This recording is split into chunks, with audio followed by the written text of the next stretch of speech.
Nneka, I wanted to ask you. It's been a difficult couple of hours as you guys had these conversations because not everybody was in agreement at first. But how did you come to an agreement, and what was important about that? To be honest, I feel as though what was most important is the solidarity, the unity, the collectiveness of how we've always organized. Um, my role in what I do as president is to lay out the options and to really make sure everyone understands the implications of the decisions that we make, especially if we do it together.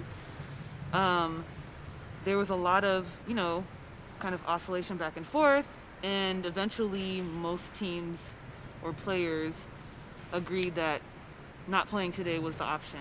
And I ride for my players. And so right now we're not just trying to make a statement today. We're trying to also figure out what actionable items can come out of this because we stand in solidarity with our brethren, you know. And right now there's just so much more that we have on our minds. But with our platform, there's so much more that we feel that we can do to really create some serious change. I think one interesting thing that we haven't really talked about, but I think was a factor is, the NBA players are making millions of dollars. Hmm. And, there is some financial discussion to be had here, and there are business discussions to be had here. But at the end of the day, how did you guys come to the agreement that that was not the most important thing? Right.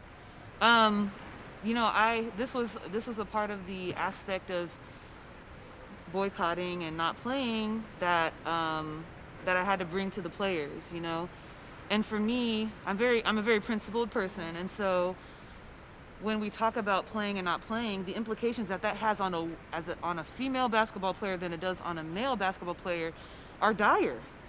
And the sacrifice that we are making is, in a lot of ways, monetarily more for us.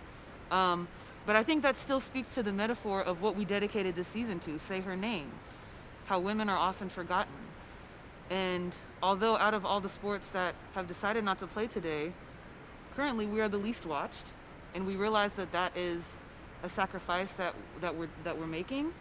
But it speaks to the identity that we've always had as WNBA players, coming out, standing in unity, and really amplifying our voices to foster change. It was a powerful moment when all four teams who were scheduled to play tonight in this time frame came out onto the court together, all the support personnel, the coaches, the unity that we just saw on this court. And then you addressed the entire group. Could you share with us, if you don't mind, some of what you said to them and what was important to share in that time? Sure. Quite frankly, I just kind of said what I've been saying now. It's, we always link arms as WNBA players, as a league of women and a league of mostly black women. We've always linked arms. We don't judge on people's decisions, but we do have discussions. We hear people out to ensure that what we do together, but also what we do is lasting and sustainable. And I just wanted to take that moment to let them know that I ride for everybody. But we do have a unique opportunity now to truly demonstrate, as we so always have, as women who are empowered both on and off the court. I know that not every team was here tonight, and so part of that discussion was difficult because it's not just the one team tonight that doesn't want to play, or it's not just the four teams who decide not to play. How will you now involve the rest of the WNBA in these decisions and these discussions moving forward after tonight? I mean, although all teams weren't here, they've very much been in the conversation. I was on a phone call with all the teams that were to play today, leading up on the bus coming to the arena. The player rep chat, of course, has been certainly on fire. And as such a small knit kind of league, you have different relationships that kind of foster this community in which conversations are being had across the league. And right now, we're organizing to figure out how we can have a bubble meeting, how we can also meet with our NBPA brethren to really discuss what the call to action is after today's occurrences. That's beautiful that you would come together as both leagues and make those decisions together. And then my last question for you, Nneka, is the WNBA commissioner, Cathy Engelbert, was here, and she was talking to the players and giving some input. And I saw you and she huddled up having conversations. How did those conversations go as all of the ramifications were laid out?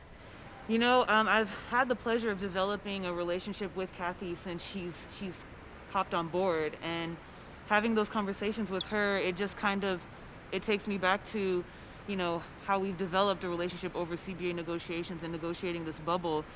At the end of the day, we're all in this together, and I think that that's really what I always lean on to and hang on to. And so for me to be able to, first of all, I'm very grateful that Cathy is here, to be able to flesh out these types of situations with her. It's incredibly important, but also in real time for us to truly experience the sentiments and the passion and what's important to the players and what we continue to demonstrate to be important. And Cathy is certainly an advocate for us. And I can see that moving forward, we're going to be in more conversations to figure out how we can continue to have an impact on and off the court. Thank you so much, Nneka Ogwumike. Thank you for sharing all of this as it unfolds tonight and being so transparent and helping all of us understand as this unfolds. Thank Thanks, you. Holly.